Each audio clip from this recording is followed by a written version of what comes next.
میں تو لکھ دیا تھا کہ بھائی اب پاکستان میں فوج اور سول افسر شاہی کی حکمرانی ہوگی. اس وقت ہم لوگ نعرے لگاتے تھے سینے پہ گولی کھائیں گے پاکستان بنائیں گے. چلیے لاکھوں نہیں ہزاروں لڑکیوں کو بنگالیوں کو ریپ کیا. چٹیا راج نہیں چلے گا, دھتیا راج نہیں چلے گا. 16 دسمبر جو ہے وہ ہماری تاریخ کا ایک ایسا واقعہ ہے کہ جو میں سمجھتا ہوں اگر نہ بلائے تو اچھا ہوگا. تو ان کا البتہ کا کیا مطلب؟ میں نے کہا البتہ پاکستان ٹوٹ جائے گا.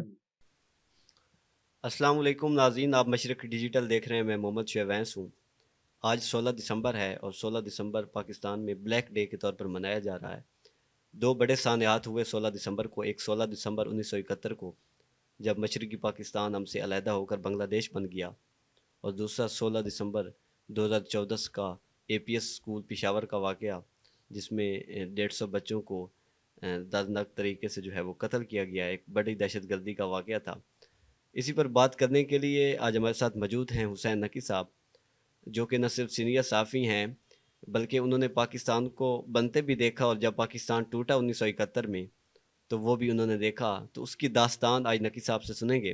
السلام علیکم سر. وعلیکم السلام. سر آپ کا بہت شکریہ، آپ نے ہمارے لیے وقت نکالا.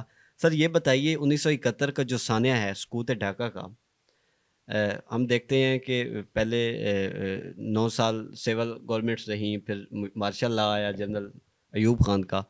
تو یہ نوبت جو ہے 16 دسمبر 1971 تک جو مشرقی پاکستان کا ٹوٹنا ہے، یہ نوبت کیسے پہنچی؟ دیکھیے 16 دسمبر اب آپ کے میڈیا پہ کوئی دکھا نہیں رہا. 16 دسمبر ہوئی، میں نے ابھی اپنے یہاں آپ کے پاس آنے سے پہلے اپنے پوتے سے پوچھا، جو ادروائز بہت ہی اچھا اسٹوڈنٹ ہے، کہ 16 دسمبر کو کیا ہوا تھا. تو اس نے وہ خاموش رہا، اور پھر اس نے کہا اچھا یہ جو سانحہ ہوا تھا پشاور میں جس میں بہت سارے وہ مار دیے تھے انتہا پسندوں نے یا ٹیررسٹ نے، تو اس کو لیکن اصل 16 دسمبر نہیں پتہ تھا. جی تو دراصل 16 دسمبر جو ہے وہ ہماری تاریخ کا ایک ایسا واقعہ ہے کہ جو میں سمجھتا ہوں اگر نہ بلائے تو اچھا ہوگا. لیکن ظاہر ہے کہ اس کو پاکستان کی جو مقتدر قوتیں ہیں، آپ جانتے ہیں وہ میرا خیال ہے بیان نہیں کی جا سکتی، نام نہیں لیا جاتا ان کا عموماً. تو یہ دو بڑی طاقتیں، یعنی ہماری سول اور ملٹری بیوروکریسی، اور دوسری طرف الیکٹڈ جو ریپریزنٹیٹیو تھے جن کا تعلق پاکستان کے دو صوبوں سے تھا، پنجاب اور سندھ سے، کیونکہ بلوچستان اور سرحد یہ جو کے پی ہے یہ بھی صوبے بن چکے تھے جس وقت. بلوچستان تو بلکہ کچھ ہی عرصہ پہلے بنا تھا. تو دو صوبوں میں پیپلز پارٹی خاص طور سے پنجاب میں بہت ہی میسو اکثریت سے آئی، اور سندھ میں اس کو بہت نامنل سی وہ ملی تھی. دوسری طرف یہ تھا کہ مشرقی پاکستان سن 47 میں بنا. قائد اعظم کی تقریر ابھی میں دیکھ رہا تھا، تو جو انہوں نے کی تھی وہاں جب وہ گئے ہیں چٹاگانگ میں، اور جس میں اردو بنگالی کا مسئلہ بھی شروع ہوا، اس میں خاص طور سے جب انہوں نے ڈھاکہ میں فوجی اور سول افسر شاہی کو ایڈریس کیا تھا، تو اگر آپ چاہیں تو آپ اس میں سے کوٹیشن میں پڑھ بھی سکتا ہوں، لیکن وہ موجود ہے کہ انہوں نے کہا تھا کہ آپ کا کام ہوگا خدمت کرنا، اور خدمت کرنا عوام کی، اور کس کے حکم سے؟ ایک منتخب حکومت کے حکم سے. تو قائد اعظم کو میرا خیال ہے سبق سکھایا گیا کہ ہم بتاتے آپ کو کہ کیسے حکومت کرنا ہے. تو اب دیکھیے بہت واضح بات ہے کہ سن 47 میں، سن 40 کی آپ کو یاد ہوگا کہ قرارداد پاکستان بھی پیش کی تھی شیر بنگال نے، اور شیر بنگال جو تھے وہ ظاہر ہے کہ مسلم لیگ کے بہت ہی سرکردہ لوگوں میں، جب ڈھاکہ میں تو مسلم لیگ بنی تھی غالباً 6